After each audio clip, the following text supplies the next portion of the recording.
Sejarah seorang gundik zaman kompeni yang bernasib sangat malang.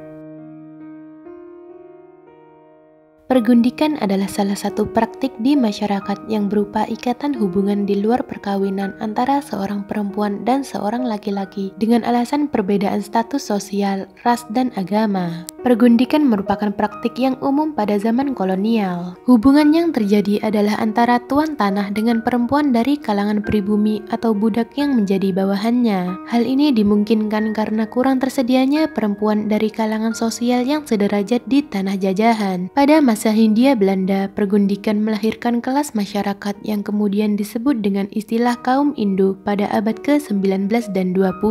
Pada abad ke-19 di masa pendudukan kolonial Belanda, banyak ditemukan praktik pergundikan di kalangan pejabat Hindia Belanda. Latar belakang perempuan yang dijadikan gundik kebanyakan berasal dari keluarga pribumi miskin di desa, yang berharap anak perempuannya akan memperoleh kehidupan yang lebih layak dengan menjadi pembantu di rumah-rumah pejabat Hindia Belanda. Jika tuannya berkehendak untuk mengambil pembantunya sebagai gundik, maka perempuan itu akan naik pangkat dan mendapat sebutan nyai. Meski derajatnya seakan terangkat, predikat nyai itu sendiri mendapat stigma negatif di masyarakat karena ia menjalani semen leven dan dianggap berdosa karena bergaul dengan kafir. Gundik atau nyai pada saat itu seperti manusia yang tidak merdeka, senantiasa diposisikan sebagai budak, sebagai pemenuhan kebutuhan biologis dan berbagai kebutuhan lainnya, terutama terkait pekerjaan rumah tangga dan lain-lain. Gundik adalah cerminan nyata penderitaan masa itu. Mereka dijadikan semacam inventaris yang siap diperjualbelikan, terkadang bahkan dibuang dengan beban anak-anak Indo-Eropa di tangan tanpa tanggung jawab para majikannya. Sebelum lanjut, silahkan tekan subscribe, like, dan komen ya, supaya channel ini bisa berkembang dan bisa menceritakan kisah tokoh sejarah terkenal lainnya. Dan nyalakan tombol notifikasinya, agar kalian tidak ketinggalan video terbaru dari channel ini.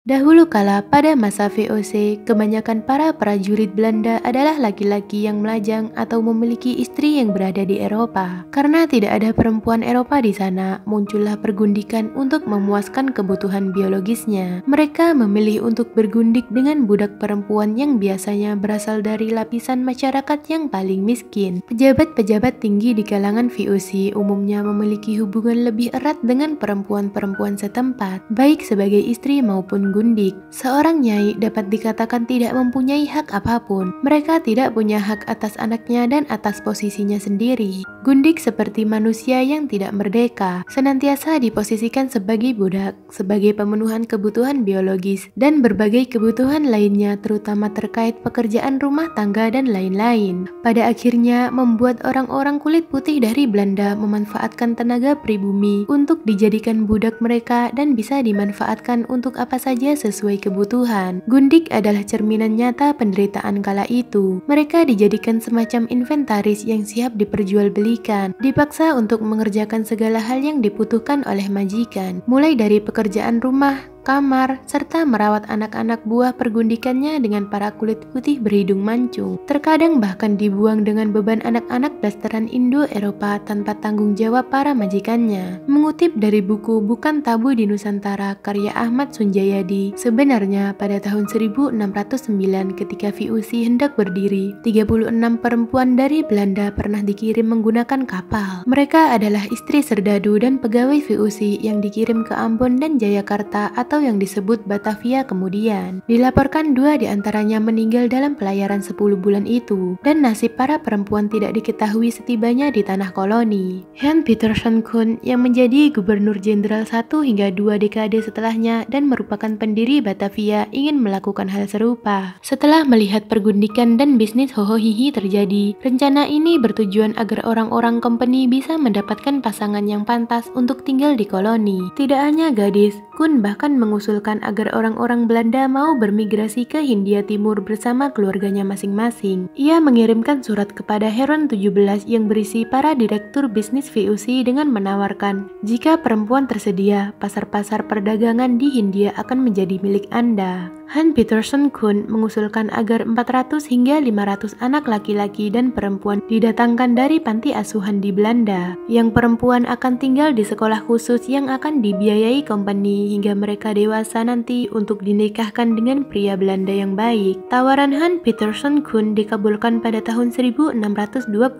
dengan dikirimkannya 3 keluarga bersama beberapa gadis muda menuju Batavia. Berdasarkan catatan harian yang disimpan di Batavia, ada 6 perempuan yang kebanyakan adalah lajang, dari usia 11 hingga 20 tahun. Mereka disebut sebagai Compagnie Doctors atau putri-putri company. Mereka harus menandatangani kontrak tinggal selama 5 tahun di Hindia, seperti pegawai VOC lainnya, tapi mereka tidak mendapatkan upah. Mereka akan mendapat mas kawin dari company jika berjodoh di sana. Para perempuan itu jelas merupakan anak yatim piatu atau berasal dari keluarga miskin, karena tidak mungkin mereka yang berasal dari keluarga terhormat diizinkan oleh keluarganya berlayar melintasi lautan menuju Hindia yang penuh bahaya, tulis Sunjayadi dalam bukunya. Beberapa tahun setelah kedatangan kapal ke Batavia pada tahun 1622, rupanya rencana Hans Petersen Kuhn gagal karena gadis-gadis lajang yang diharapkannya tidak dikirim. Ia sebagai pendiri Batavia menganggap dewan direksi itu tidak serius membangun koloni. Selain itu, perkawinan perempuan dan laki-laki Belanda di Hindia Belanda mengalami banyak keguguran dan tingginya kematian anak. Berbeda dengan Kuhn, para direksi Heren 17 lebih berpendapat biaya pengangkutan gadis yatim piatu yang sudah cukup umur untuk dikawinkan harganya mahal untuk diajak ke Batavia. Para perempuan ini juga menjadi beban di kapal dan menyebabkan disiplin yang buruk bagi awak kapal. Solusi bagi kemandulan dan kematian anak justru lebih baik jika laki-laki dikawinkan dengan perempuan pribumi. Maka lahirlah anak-anak yang kuat, tegap, serta panjang umur.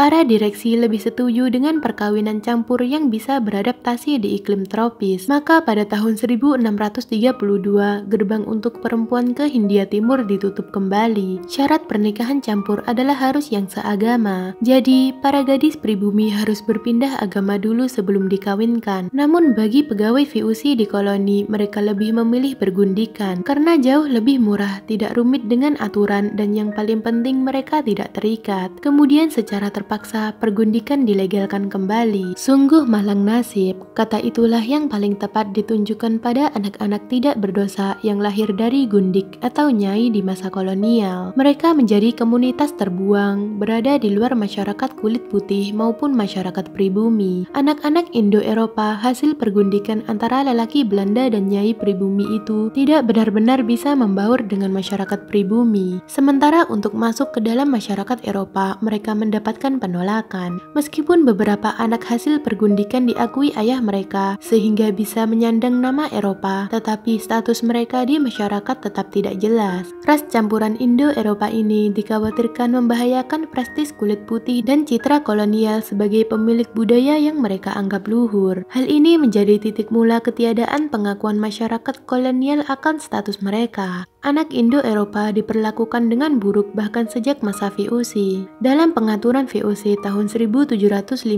tercantum larangan mengangkat keturunan campuran penduduk asli dengan pegawai VOC, apalagi bila masih tersedia calon lain yang berkulit putih tulen yang berpotensi. Aturan itu diterapkan secara ketat. Bahkan ketika VOC kekurangan pegawai pada tahun 1727, mereka lebih memilih pedagang kecil Eropa yang belum tergabung di VOC untuk mendaftar. Dalam pengumumannya, VOC menekankan bahwa orang Eropa tulen harus diterima bekerja dengan berbagai cara dan lebih diutamakan dibanding anak-anak Indo-Eropa. Di mata VOC, orang-orang yang lahir di jajahan khususnya ras campur statusnya sangat rendah. Mereka hanya bisa menjadi tenaga militer atau juru tulis. Masa depan untuk naik ke jenjang yang lebih tinggi telah tertutup karena posisi tinggi diisi oleh lelaki yang datang dari Belanda. Anak perempuan hasil pergundikan pun mendapat nasib sama buruknya. Gubernur Jenderal Sivadlich bahkan mengeluarkan aturan yang melarang semua perempuan yang lahir di negeri jajahan pergi ke Belanda tanpa izin khusus pada tahun 1649.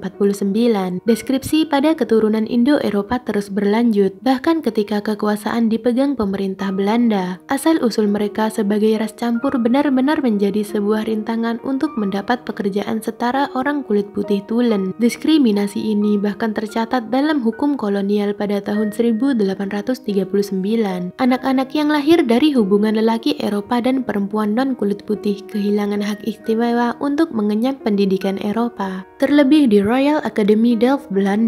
Padahal pemerintah Belanda hanya mengangkat orang-orang lulusan Royal Academy untuk menjadi pejabat eselon. Oleh karena itulah orang Indo-Eropa tidak dapat menjadi pegawai tinggi pemerintah. Departemen Dalam Negeri Hindia Belanda di Jawa dan Madura juga tidak menerima anak-anak Indo-Eropa. Bagi pemerintah kolonial, kehadiran mereka dalam tubuh pemerintahan hanya mencoreng citra Belanda sebagai negara beradab. Anak Indo-Eropa yang mendapat pengecualian bisa duduk di pemerintahan dan mendapat pekerjaan layak adalah anak Indo-Eropa yang lahir dari ayah yang kaya atau berpangkat tinggi. Padahal kebanyakan anak hasil pergundikan pada abad ke-19 lahir dari hubungan nyai dengan anggota militer berpangkat rendah. Anak-anak Indo-Eropa yang tidak beruntung itu kebanyakan menjadi tukang, penjahit, petugas telegraf, tukang pos mekanik, dan petugas pengukuran kadaster. Tingkat pengangguran, kemiskinan, dan kejahatan di kalangan Indo-Eropa sangat tinggi. Di antara mereka ada perempuan Indo-Eropa bernasib sial yang masuk ke dunia hohohihi karena kemiskinan. Terkadang gadis-gadis Indo-Eropa dijual untuk melayani orang-orang kaya keturunan campuran yang bertempat tinggal di ratusan rumah di lingkungan kumuh kota-kota di Hindia Belanda serta di perkampungan kotor dekat barak-barak Belanda.